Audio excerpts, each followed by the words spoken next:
Bismillah ar-Rahman ar-Rahim, alhamdulillah, wassalatu wassalamu ala rasulillah. We continue reading from Imam Al-Ghazali's Al-Risala al-Ladunniyyah on direct learning from Allah subhanahu wa ta'ala.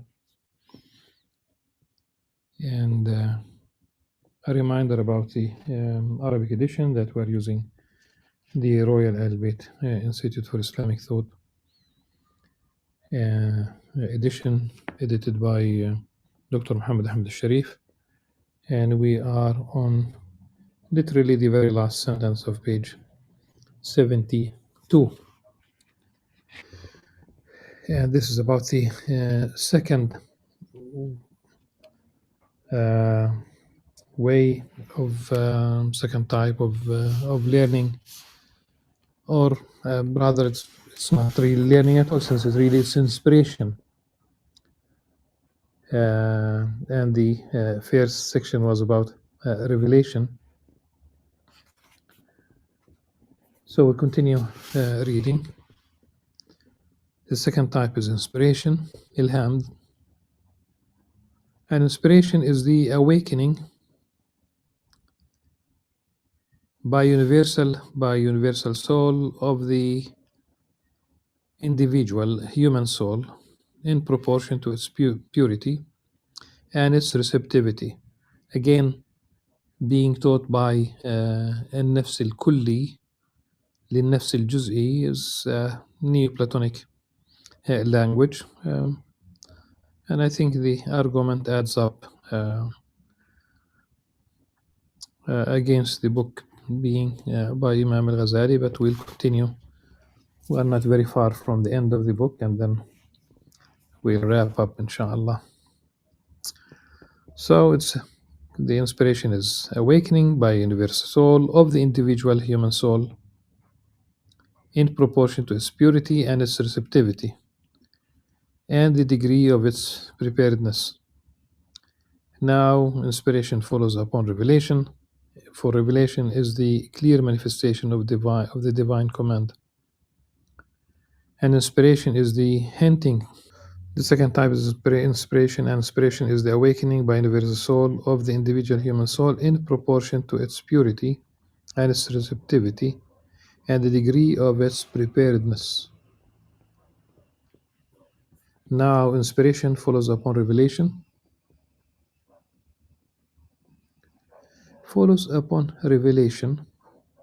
If the Arabic sentence were, not was, because it's impossible, since it's not.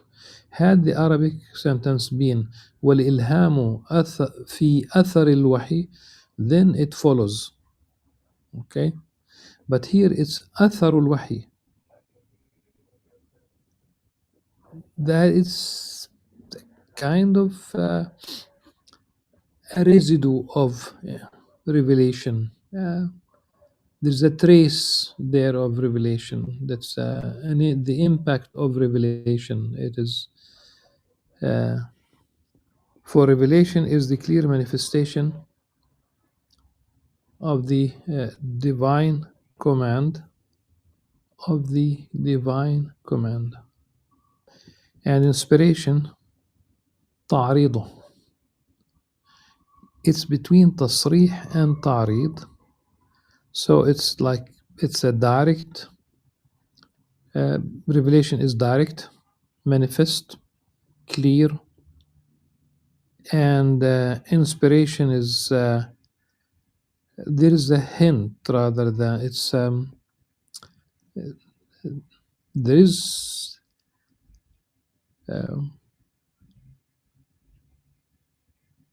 it does bring to the to the attention of the individual soul certain knowledge, but it is ta'rid, it's there, okay, but it's not clear, it's not manifest like revelation. This means that the very last, it is hinting, like a hinting theoret. The knowledge which is derived from revelation is called prophetic knowledge, and that which is derived from inspiration is called knowledge from on high, ilm ladunni. In the text of Margaret Smith, the Arabic is علم الدنيا, and that's not really, it's not علم الدنيا. It's علم لدني as in the رسالة اللدنية. It is that which is attained without mediation between the soul and its creator. It is indeed like the radiance from the lamp of the invisible. Lamp here, of course, like a lantern, source of light, shed upon a heart which is pure, at leisure, subtle. That is because all knowledge is attained and known in the substance of the primal universal soul, which is present in incorporeal primal pure substance. Through its relationship to the first intelligence, universal mind, which is like the relationship of Eve to Adam, upon him be peace. It has been made clear that universal mind is nobler and more perfect and stronger and nearer to the Most High Creator than universal soul. And universal soul is nobler and more receptive and more honorable than the rest of the creation. And from the outpouring, really outpouring is, it might catch glimpses of the word ifada in Arabic, but it's emanation.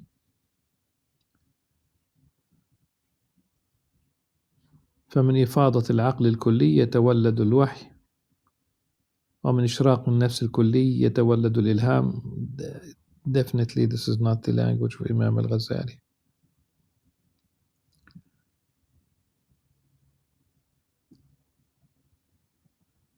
Now relation is the adornment of the prophets and inspiration. And inspiration is an ornament of the saints. But as regards revealed knowledge, as the soul is below the intelligence and the saint below the prophet, so also inspiration is below revelation. That's it, without saying. For it is weak in comparison with revelation, strong in comparison with vision.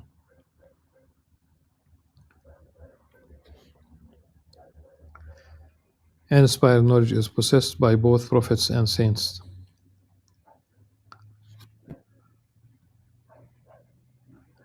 But revealed knowledge belongs exclusively to the apostles and sees with them, as it belonged to Adam and Moses, alayhim as-salam, and Abraham and Muhammad. God's blessing be upon both, and others beside them of the apostles. And there is a distinction between the apostolate and the prophetic mission. For prophecy is the reception by the sanctified soul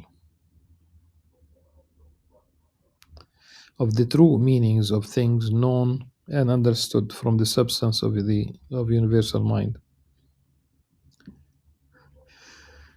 And the apostolate is the conveyance of these things known and understood to those able to profit thereby, who are fit to receive them. And it may be that some soul is fitted to receive this knowledge. And it may be that some soul is fitted to receive this knowledge, but it is not transmitted to it on account of some hindrance or some reason. So then knowledge from on high belongs to the prophets and the saints, as it did to Khidr, upon whom be peace, for God said of him, and we taught him knowledge from our self. وعلمناهم لدنا علما, which Prophet Musa alayhi salam did not know. It is followed by, of course, it's not a hadith really. I'm even tempted to skip it, but I will simply read it. This verse followed by a statement attributed, a hadith attributed to Ali ibn Abi Talib as the commander of the faithful. Ali ibn Abi Talib, may God be gracious unto him, said, the apostle made his tongue enter my mouth, which is absolutely not possible. And 1,000 gates of knowledge were opened unto me. To me, it seems that someone from who subscribed to something that I would say cultish. There's certain cult that was created around Ali ibn Abi Talib, and the same about Al-Hussein bin Ali. It became cultish and many things attributed. But this is not the time to go into, and in fact I memorized even some of their traditions that show as if Allah subhanahu wa ta'ala intended this cult to emerge really in the order of things. And 1,000 gates of knowledge were opened unto me, and with each gate another 1,000 gates, so we talk about million. He said also, if a cushion were placed for me and I were to sit upon it, I would pass judgment upon the followers of the Torah, meaning the Jews by means of their Torah, and on the followers of the Gospel, meaning the Christians by means of their Gospel, and the followers of the Quran by means of their Quran. Now this rank is not attained by mere human study, but a man is adorned in this rank by the power of the knowledge from on high. He said also, may God be pleased with him, speaking of the age of Moses, upon whom be peace, the exposition of his book amounts to 40 loads. If God would give me leave to expound the true meanings of the Fatiha, the first chapter of the Quran, short chapter, very short, that is recited, of course, in prayer, the 5 daily prayers, and every other prayer, like funeral prayer, supplicatory prayers. 40. I would pursue my way therein until it reached the like of that. 40 heavy loads. Now this amplitude and extensive capacity and this opening of the gates of knowledge can only be inspired, divine, heavenly.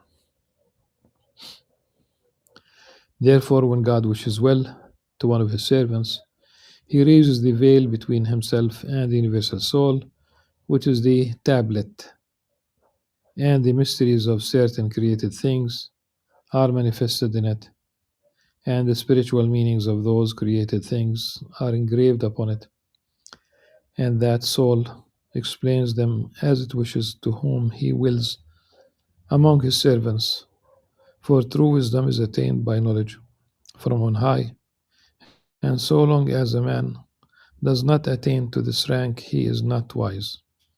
For wisdom is one of the gifts of God Most High. He giveth wisdom to whom he wills, and he to whom wisdom is given much good, but none bear it in mind, save the wise of hearts.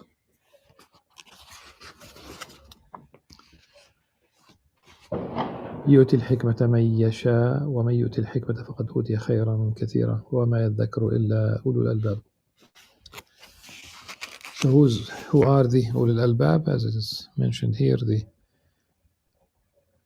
the wise of heart, and that is because those who attain to the rank of inspired knowledge, having no need of much acquisition, they don't need to acquire knowledge, and the awareness of learning, study little and learn much, and their toil in light is light, and their rest is long.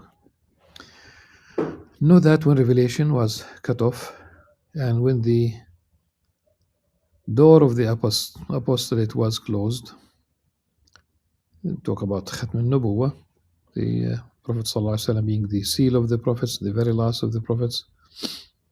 Men had no need of apostles and the manifestation of the summons.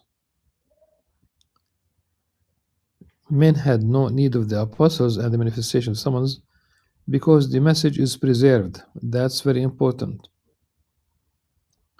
Allah subhanahu wa ta'ala revealed the book, revealed the Quran, and preserved it. وَإِنَّا لَهُ لَحَافِظُونَ. There is no way that the message of the Quran will be corrupted.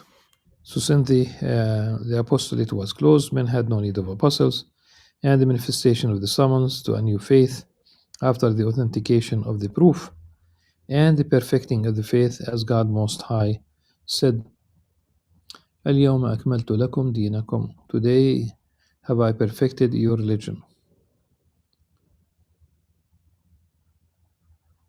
And it is not the part of wisdom to manifest additional benefit without need, but the door of inspiration is not closed, and the help of universal soul is not cut off because of the continual necessity of human souls and their need for strengthening and renewal and reminder. For men have no need now of the apostolate and the call, and they have need of reminder and admonition because of their absorption in these temptations and their obstinate persistence in these lusts. For God Most High closed the door of revelation whereby His servants were guided, and He opened the door of inspiration out of His mercy, and ordered affairs aright, and placed souls in their different ranks, so that they might know that God shows loving kindness to His servants, and He gives sustenance to whom He will, without price. ليعلموا أن الله تعالى لطيف بعباده يرزق من يشاء بغير حساب. Without price, without limitation.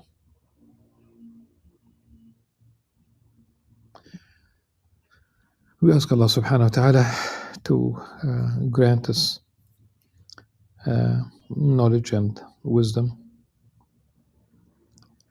Inshallah, we will, in our next reading, we will read chapter 6 on the ranks of the souls in the acquisition of knowledge. فصل في مراتب النفوس في تحصيل علوم.